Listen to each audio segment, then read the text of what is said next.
Caught wife cheating with my freeloader cousin. Bro, chill. It's not that serious. He said, then my mom disowned me for kicking him out, so I destroyed all of their lives. Hey Reddit, so I've been sitting on this for about 4 months. Kept writing it out, deleting it, writing it again. But honestly, I need to get this off my chest.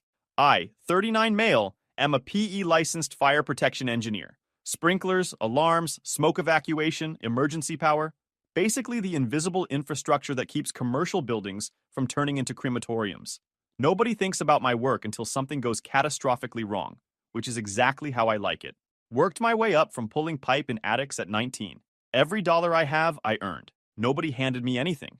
My house is a 4-bedroom Craftsman I bought 3 years before I even met my wife Nadine. Paid off. My name on the deed since day one. Now let me introduce you to my cousin Kellen. He's on my mom's side. My aunt's golden child. 29 years old with the resume of a high school sophomore and the confidence of a Fortune 500 CEO. Chronically unemployed but never without a business idea. Cycled through dropshipping, the usual internet hustles, and a podcast with 11 downloads, 3 of which were his mom. Called himself a future entrepreneur. Everyone else called him a professional couch surfer. The pressure campaign started in June. Kellen had gotten kicked out of his last situation, a buddy's apartment where he'd overstayed by 4 months and allegedly clogged the plumbing by flushing protein shake bags down the toilet. My aunt called my mom crying. My mom called me. Then my aunt called me directly. Then my uncle. Then another cousin. Then my mom again. Family helps family, Garrett. He just needs 2 weeks to get back on his feet. You have that big house and it's just you and Nadine. You have the room. What kind of man turns away blood? I said no 4 times. Nadine, my wife, self-described social media marketing consultant who ran a lifestyle Instagram with 1,200 followers and pulled in maybe $800 a month, said yes behind my back. Told my aunt he could stay in the spare room. When I found out, she hit me with, "It's my home too, Garrett. I'm not going to let your family think we're selfish." He arrived July 1st with 2 duffel bags, a gaming monitor, a mini fridge full of energy drinks, and a tub of creatine the size of a paint bucket. He was supposed to stay 2 weeks. 2 weeks turned into 3. 3 turned into 6. By mid-September, Kellen had turned my spare room into a frat house. Gaming rig running until 4 a.m. loud enough to hear through the floor, my hoodies disappearing from the closet, my good cologne half empty in his room. He was using my razor, and putting it back wet without a word. The man treated my house like an all-inclusive hotel, with no checkout date. But the thing that really got under my skin wasn't the mess. It was the flirting. He flirted with everything that moved. Waitresses, baristas, the neighbor's wife, Nadine. The inside jokes I wasn't in on. I told him once to dial it back.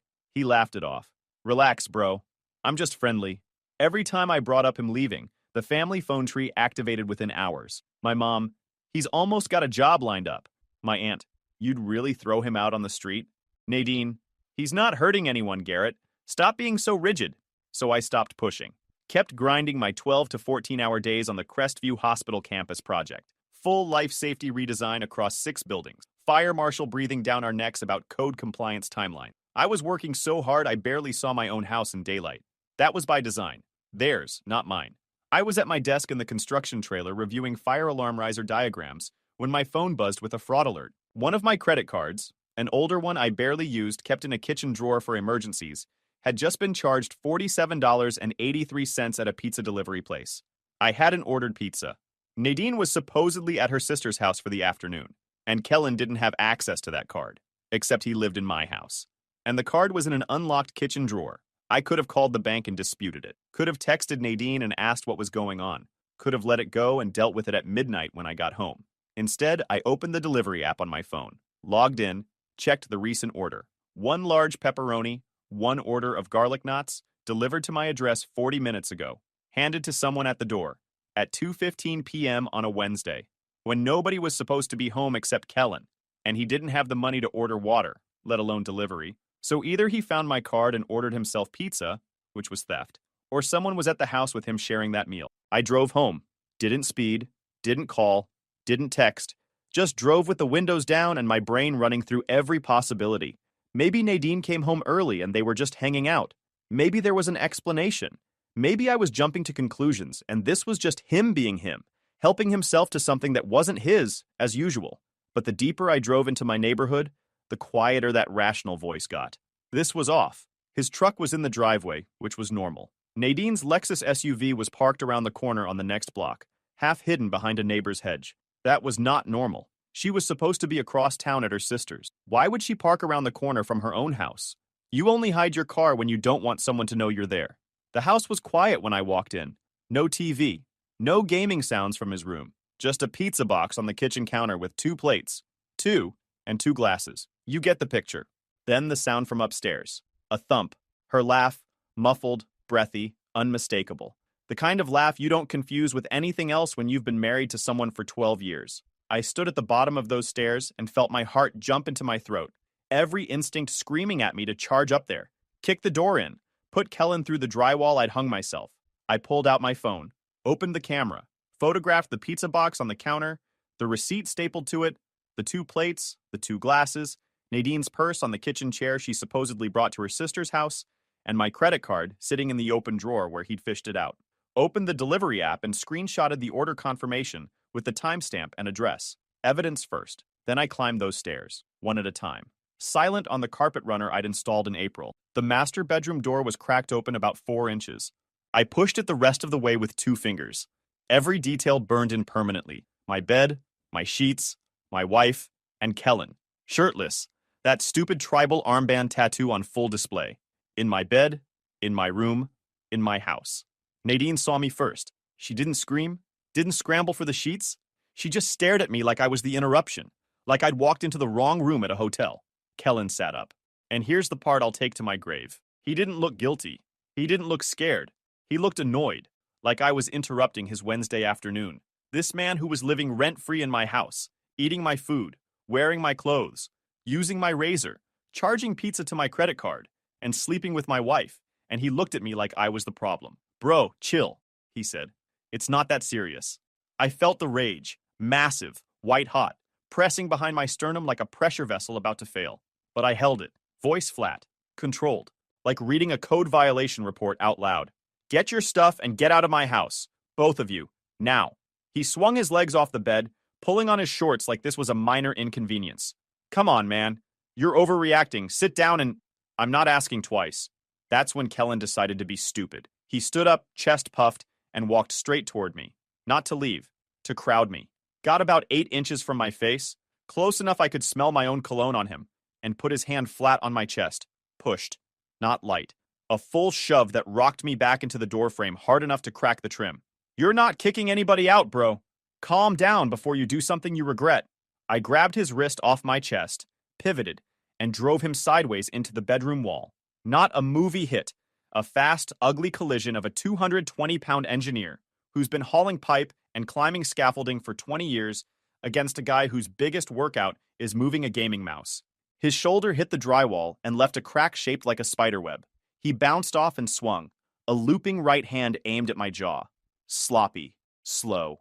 I stepped inside it, caught it on my forearm, and put a short right into his ribs that folded him in half. He doubled over, staggered into the dresser, and knocked it sideways. Lamp hit the floor, jewelry box scattered, picture frames crashing everywhere. He tried to straighten up and I shoved him back down. Hard. He caught himself on the bed frame and stayed there, wheezing, one hand on his side. Whole thing took maybe 8 seconds. Felt like 45 minutes. My knuckles were throbbing. Split skin on the second one. His rib bone did that. He had a busted lip from clipping the dresser edge on the way down and a red mark spreading across his shoulder. Blood on my sheets. My sheets. Nadine was screaming. Not words at first, just noise. Then, Garrett, stop, stop. Oh my God, stop. I wasn't touching anyone. I was standing in my own bedroom, breathing hard, looking at Kellen crumpled against the bed frame he'd helped himself to. Get up. I said it quiet. That was worse than yelling, and they both knew it. He looked up at me and the cockiness was gone, completely erased. Something I'd never seen on him before. Like he just figured out the quiet guy who paid for everything had a line, and he'd blown right past it. Get your stuff. You have 5 minutes. Anything still in this house after that goes on the lawn. Garrett, Nadine started, clutching my bathrobe around herself. 4 minutes, 50 seconds. He scrambled. I'll give him that. The man moved faster than he had in 3.5 months of living under my roof. He was cramming clothes into a duffel bag, grabbing his gaming headset, scooping up shoes, hands shaking, lip dripping red onto the carpet. Nadine switched scripts. Tears. Voice cracking. Garrett, please. It just happened. It was one time. We can talk about it wasn't one time. I didn't have proof of that yet, but the way she flinched told me everything I needed to know. Liars don't flinch at wrong accusations. They flinch at right ones. Baby, I made a mistake. I know I... You parked your car around the corner so I wouldn't see it. That's not a mistake, that's a plan. Get dressed and get out.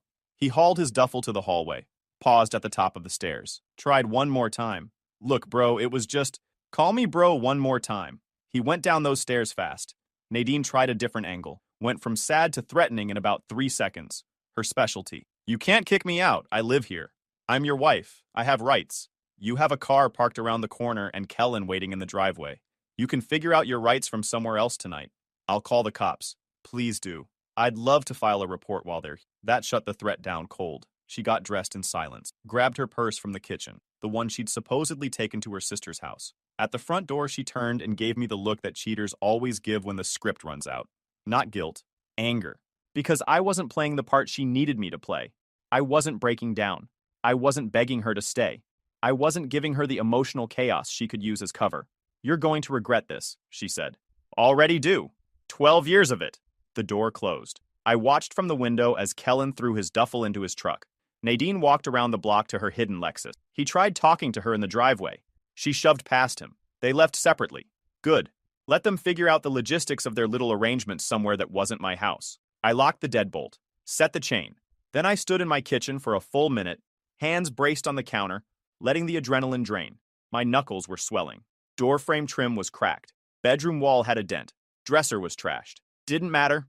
All of it was mine, in my house, and I had every right to be standing exactly where I was. I spent the next 20 minutes documenting everything. Photographed my knuckles, the split skin, the swelling. Photographed the cracked doorframe, the dented bedroom wall, the knocked-over dresser, the busted lamp, the blood spots on the carpet. Pulled up my Ring doorbell footage, time-stamped video of Nadine walking up to the front door at 1:47 p.m. Kellen opening it for her. That plus the photos I'd taken of her Lexus hidden around the corner told the whole story. Then later, both of them leaving at 3:22 p.m. Him with a duffel, busted lip visible on camera. Nadine walking separately to her car. All saved, all backed up. Called the non-emergency police line at 3:41 p.m. 2 officers showed up within the hour. Filed a report covering 3 things. Unauthorized use of my credit card by Kellen, the physical altercation he initiated when I told him to leave my property, and trespassing for both of them going forward. Showed the officers the doorbell footage, the credit card evidence, my injuries, and the bedroom damage. One officer noted that I was the sole homeowner, that I had visible defensive injuries consistent with my account, and that Kellen had escalated physically. They documented everything, took photos of their own, and told me I could pursue charges. No arrest that night.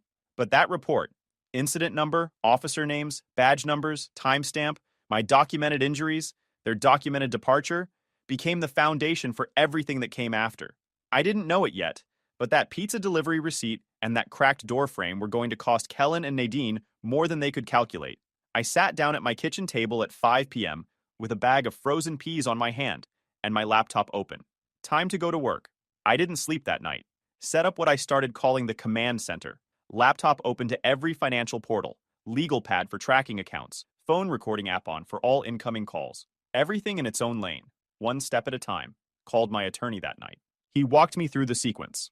By Thursday morning, I was first through the bank doors, removed Nadine as authorized user on every account, canceled every credit card with her as secondary, redirected my direct deposit to a new institution. Total once transfers cleared, roughly $347,000. Every cent earned by me. Nadine called the bank 2 days later screaming I'd stolen her money. They put a temporary fraud hold while they investigated. Cost me 72 hours and 2 extra trips with pay stubs and tax returns before they released the funds. Even when you're completely right, an angry phone call can slow you down when institutions move at their own speed. By Friday, I'd met with my attorney in person, known him 15 years, sharp, zero sentimentality. Gave him the full download, police report, every photo, Ring doorbell footage. Divorce proceedings? He asked. Not yet.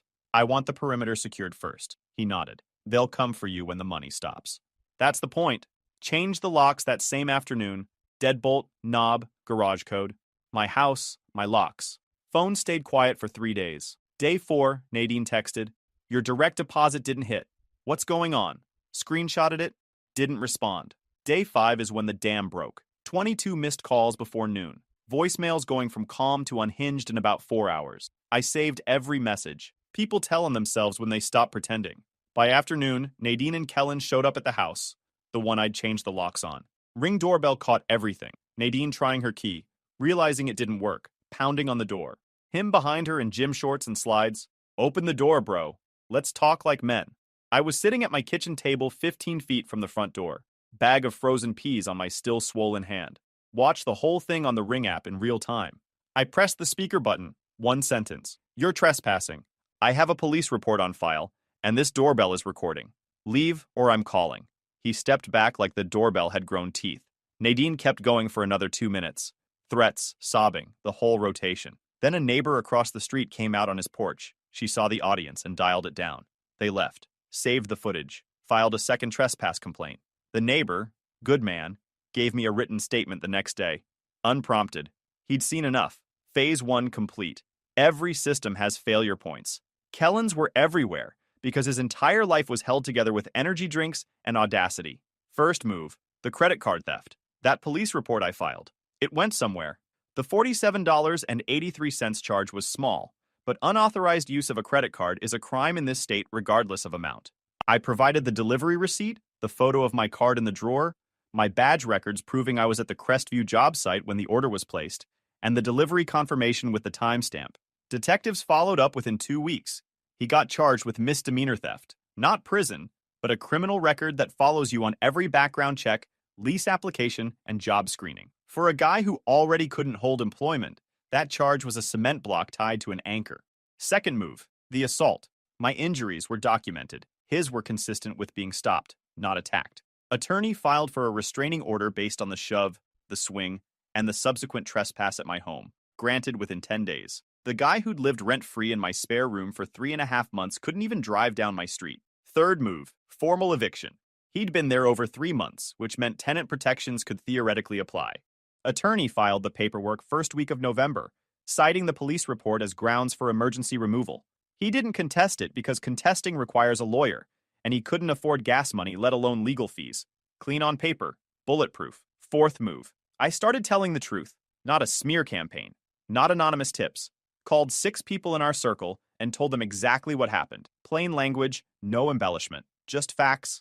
Turns out I wasn't the only one Kellen had burned. One buddy had lent him $2,800 for a business license that never materialized. Another was out $1,500 for car repairs he spent on gaming equipment. A third had co-signed a gym membership he defaulted on after 2 months, sticking the friend with an $1,100 early termination fee. Over $5,000 in unpaid debts across our circle. Within 2 weeks, 2 of them filed small claims cases. His phone was detonating. His social media went quiet, then dark. The criminal charge landed, the restraining order hit, and the small claims judgments started piling up on his credit like barnacles on a hull. His truck got repossessed because he'd been behind on payments even before the collapse. Turns out the entrepreneur lifestyle was financed entirely by other people's wallets and patience. Landlords run credit checks. Employers run background checks. His now included a theft charge, a restraining order, and multiple judgments. Nobody was opening a door for him. The guy who thought he could sleep with my wife, live in my house, and steal my credit card without consequences found out that every single one of those choices had a receipt attached to it. Last I heard from a cousin who still talks to me, he ended up back at his mom's house, 30 years old in his childhood bedroom, working part-time at a warehouse for barely above minimum wage. The future entrepreneur answering to a shift supervisor and clocking in at 5 a.m. May the force be with you, buddy. You're gonna need it. I didn't hack anything, didn't stalk anyone, told the truth, filed legitimate legal actions, and reported real crimes to the right people. The system did the rest. This is the part that hurt worse than catching them. When the money stopped and the legal papers started flying, my phone turned into a war zone. Not Nadine, my own blood. My aunt called first, his mom, screaming so loud I had to hold the phone 6 inches from my ear. You're destroying my son's life over a mistake. You put your hands on him. He's your family. I let her finish her rant. Took about 6 minutes. Then I said, calm as concrete. Your son slept with my wife in my house while eating my food and spending my money. When I told him to leave, he shoved me into a doorframe and swung at me. He's got a criminal charge because he stole my credit card. If you think all of that is just a mistake, we're using different dictionaries. She hung up on me. Then the cousins. Texts flooding in. You're going too far. You didn't have to fight him. He didn't mean for it to happen. She probably came on to him. That last one almost made me laugh. Almost. One of his older cousins, a guy I'd never liked, showed up outside my house one evening. Didn't ring the bell. Just stood on the sidewalk, arms crossed, trying to look intimidating. Ring doorbell caught the whole thing. I watched from the kitchen window, took a screenshot, texted it to my attorney, and went back to eating dinner. My lawyer sent a trespass warning to him the next day. Never came back. My uncle, his dad, called and actually tried to be reasonable for about 30 seconds before pivoting to, "Look, Garrett, maybe if you'd been home more instead of working all the time, this wouldn't have happened." I hung up. First time I'd ever hung up on a family member in my life. Honestly, should have done it years ago. A week later, my aunt and two of her kids showed up at my dad's house. Not mine, my dad's, and screamed at him in his own driveway for raising a violent, heartless son. My dad, a man who has never raised his voice in 67 years of living, walked inside and locked the door. He called me that night. "I'm done, Garrett. I'm done with all of them." But the worst was my mom, my own mother. She called the night the trespass warnings went out and told me I was heartless, said I was ruining a young man's future over jealousy, and that I'd assaulted Kellen instead of handling it like an adult. When I pointed out that her nephew had been sleeping with her daughter-in-law in her son's own bed for weeks, and then shoved me when confronted, she said, and I will never forget this, "Well, maybe if you'd paid more attention to your wife instead of working all the time, she wouldn't have looked elsewhere." I sat in my kitchen and stared at the wall for a solid 20 minutes after that call. Let that sink in for a second. My own mother, the woman who raised me, told me the affair was my fault, took her nephew's side over her own son, not because she believed it, but because her sister was in her ear, and my mom has never once in her life been able to stand up to that woman. My dad called me the next morning, quiet, measured. "I heard what your mother said to you last night. I want you to know I don't agree with a single word of it." "Thanks, Dad. I've been watching her enable your aunt's family for 35 years. Her nephew, his brother, your aunt's spending. Your mother writes checks with my money to bail them out, and I've been too passive to stop it. That ends now." 2 weeks later, Dad moved out. Filed for divorce within the month. 41 years of marriage, and Mom's decision to side with the guy who wrecked her son's home was the straw that finally broke it. Dad told me later it wasn't just this. It was 35 years of watching her bail out her sister's family, write checks behind his back, take their side in every single conflict, and treat his feelings as optional. My situation was just the one that made him realize it was never going to change. Dad got an apartment 15 minutes from mine. We started having dinner every Thursday. He told me he should have done it years ago. Said watching me refuse to fold gave him the push he'd been missing for decades. Mom tried calling me 3 times after that. I let everyone ring out to voicemail. Her messages got progressively more desperate. First angry, then guilty, then pleading. She never once apologized for what she said. Just kept insisting I was tearing the family apart. When the family tore itself apart the second her nephew climbed into my bed. I blocked my aunt, blocked 3 cousins, kept Dad and 1 cousin who'd stayed neutral. The family tree got pruned hard that fall, and I held the shears. While the family drama exploded, Nadine launched her own war. She wasn't stupid, manipulative, self-centered, couldn't own up to anything if her life depended on it, but not stupid. First, she hired a lawyer, not a great one, a guy who mostly handled DUIs and fender benders, but aggressive and cheap. He filed an emergency motion for temporary spousal support, claiming I'd unlawfully locked respondent out of the marital home and unilaterally severed all financial support, leaving respondent destitute. Also filed to compel me to grant Nadine access to the home or cover her alternative housing costs. Judge granted temporary support at $2,200 a month. That stung. Housing access motion denied because the house was my separate property and the police report documented grounds for the removal, but the judge noted he'd revisit if needed. Setback number 1. Second, the restraining order play. Mid-November, about 5 weeks after the confrontation, Nadine filed for a temporary protective order against me, claimed I'd been violent, threatening, and intimidating, citing the confrontation with Kellen as proof I was dangerous. The order was granted ex parte. Judge signed it on her word alone before I could respond. I got served at my office on a Thursday morning, had to surrender my concealed carry permit and stay 500 feet from the house I owned. My attorney filed opposition the same day. Hearing set for the following Tuesday. 5 days walking around with a restraining order on my record I didn't earn. Those were among the worst days. Not the restriction itself, what it represented. My name in a protective order database, my project manager getting a courthouse call, the look on his face when I had to explain. At the hearing, my attorney took it apart in 20 minutes, played the Ring doorbell footage, Nadine walking up to the front door alone at 1:47 p.m. My cousin Kellen letting her in. The whole thing time-stamped. Then presented my photos of her Lexus hidden around the corner, proving the visit was premeditated. Then the footage of her and Kellen pounding on my door after the locks changed, his threats on camera. Presented the original police report documenting Kellen's assault on me, my defensive injuries, and his initiation of violence. Submitted my clean record, 0 prior incidents, 0 threatening communication. Nadine's lawyer tried spinning the confrontation as proof of volatility. My attorney pointed out that a homeowner defending himself against assault in his own bedroom after discovering an affair isn't volatility. It's a Tuesday in this state's castle doctrine. Judge dissolved the order, issued a written finding that the petition was not supported by credible evidence and appears to mischaracterize a documented self-defense incident, and warned Nadine about misusing court proceedings. That finding went straight into our case file, ammunition for later. But those 5 days cost me sleep, credibility at work, and a knot in my gut that took weeks to unwind. That's the part revenge stories skip. Even when you win, absorbing the hit still hurts. Then she went after my reputation from every angle she could think of, called everyone we knew, and told them I was violent, emotionally abusive, dangerous, targeted the wives first, knowing they'd pressure their husbands, lost 4 friendships outright. 2 guys sent texts starting with, "I don't want to take sides, but," which is always the opening act to taking a side. She called my company's HR department and told them I was unstable. Inquiry closed in 3 days because my record was clean and my project was ahead of schedule. Sent a bait email full of apologies, meant to get me to respond emotionally so her lawyer could screenshot it. Forwarded it to my attorney without a word. Posted on Instagram about her violent, narcissistic husband. My attorney's advice: the court is the only audience that matters. Hardest thing I've done, watching people believe lies about you and choosing not to fight back publicly. My buddy Reggie was the exception through all of it. Former Marine, zero nonsense. Called me straight. Nadine's telling everyone you're a monster. I don't buy it. But you need to know what's circulating. She can win the narrative. I'm winning the case.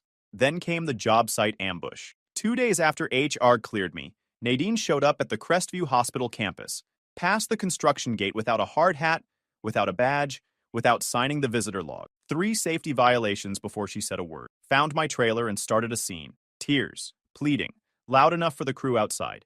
"Garrett, please, we can fix this." Choreographed to make me look like the villain and her like the victim. I told the sub in the trailer to give us a minute, stepped outside, and said one thing. "You need to leave this job site. You're trespassing on an active construction zone without PPE."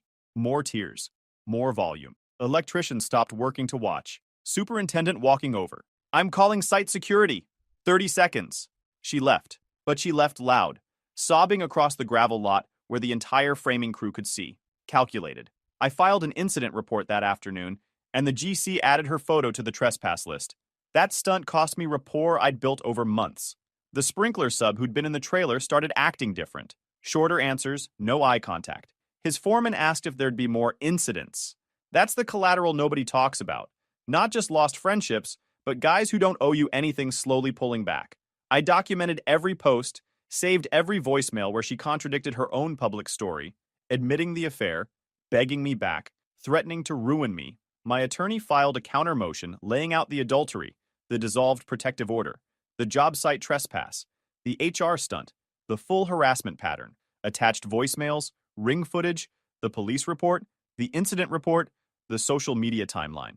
Judge's response was clear. Formal warning to Nadine, sanctions for the frivolous protective order, and a gag order on public statements about the case. That wasn't a small win.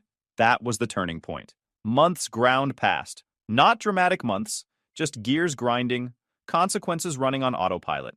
My career moved. I'd been getting recruiter calls for 2 years from a national fire protection firm that handled federal contracts and hospital systems across 12 states. Always said no because stability mattered when you had a wife depending on your paycheck. Now there was nobody to factor in but me. I took the interview. They offered a senior principal position heading their West Coast healthcare division. 30% raise, stock options vesting over 4 years, relocation bonus, team of 8 engineers under me. The niche I'd spent 20 years building, except now I was running it. Started first week of January. New year, new architecture. Through Reggie, who knew everyone in the industry, I met Marin at a project coordination meeting. Construction PM. Timelines, budgets, subcontractors. Direct. Kept her own place. Zero interest in being anyone's project or anyone's dependent. Our first real conversation went 45 minutes, and she never asked about money. She asked about fire suppression chemistry and whether clean agent systems would replace sprinkler designs in data centers. First time in years somebody talked to me like a brain instead of a bank account. About 2 months in, Marin asked me point blank over tacos whether I'd actually moved on or was still running the campaign. You're driven and you're honest, she said, but I need to know if there's room for something forward or if you're still torching the rear view. Told her the divorce was close to final. I wasn't pushing anything anymore. Dominoes were just falling on their own. Good, she said, because I don't share headspace with ghosts. Meanwhile, Nadine's world had shrunk. Temporary support kept her fed, but not comfortable. She'd moved in with a friend in a small town, 2 hours east with barely any job market. Got a part-time gig at a property management office for $14 an hour. First real job she'd held since before our wedding. The house sold on the first Saturday in June, nearly 8 months after the confrontation. I signed closing papers at 10. Nadine signed at 2. Separate sessions. I drove to the street afterward and parked across the road. Watched a young couple carrying boxes inside, laughing, pointing at the deck I'd built. They had no idea what happened in those rooms. The dented bedroom wall had been patched and painted. The cracked door frame replaced. Every trace of that night, just gone. A sold banner covered the sign. Nadine showed up 20 minutes later. Thinner, hair shorter, off-the-rack jacket and jeans. She stood on the sidewalk staring at the house, then saw my truck and walked over. I got out, leaned against the hood. Might as well face it standing. Your lawyer filed to end support early, she said. Voice flat, but I could hear the tension under it. My attorney got the ruling Wednesday. Judge granted early termination. The sanctions from your protective order stunt and the conduct findings gave him everything he needed. I watched the color drain from her face in real time. She came thinking she could negotiate, walked right into a done deal. I can barely cover rent. This wasn't supposed to go like this. It went exactly how you made it go. You invited Kellen into our house against my objection, and then you invited him into our bed. Every consequence you're living right now. You built it. Both of you did. Her jaw tightened. For a second, I saw the old version flicker. The one who'd reframe, redirect, spin the story until she was the victim and I was the bad guy. I watched her cycle through the playbook. Tears, guilt, anger, victim. None of it was landing on whatever version of me she was looking at now. She just looked spent. I don't recognize you, she said. Good. She walked away without looking back or saying another word, got in a friend's car, and was gone. My phone buzzed 10 minutes later. Kellen's number. Garrett. It's Kellen. Long pause. Just wanted to say you won. I'm at my mom's house working warehouse shifts. Criminal record, restraining order, can't get an apartment because of the judgments. You torched everything. Silence. It was just a hookup, man. People mess up. You didn't have to nuke everyone's life over it. You shoved me in my own bedroom and took a swing at my head. You were wearing my clothes, eating my food, charging my credit card, and sleeping with my wife. What exactly did you think was going to happen? Long pause. You're cold, Garrett. Goodbye. Blocked the number. Last word I'll ever waste on that chapter. Frankly, my dear, I don't give a darn. Picked up Marin at 7. New Peruvian spot on 4th Street. Good food, better company. She didn't ask about the house closing. Talked about a project she'd landed that week and asked if I wanted to go hiking Sunday. When I told her it was done, every thread cut, every document signed, she squeezed my hand across the table and said, Good. Now we go forward. Guys, we are so close to hit 100,000 subscribers on this channel. If you are not subscribed to the channel, please consider subscribing. It really helps hit that 100,000 mark. Thanks for making this dream come true.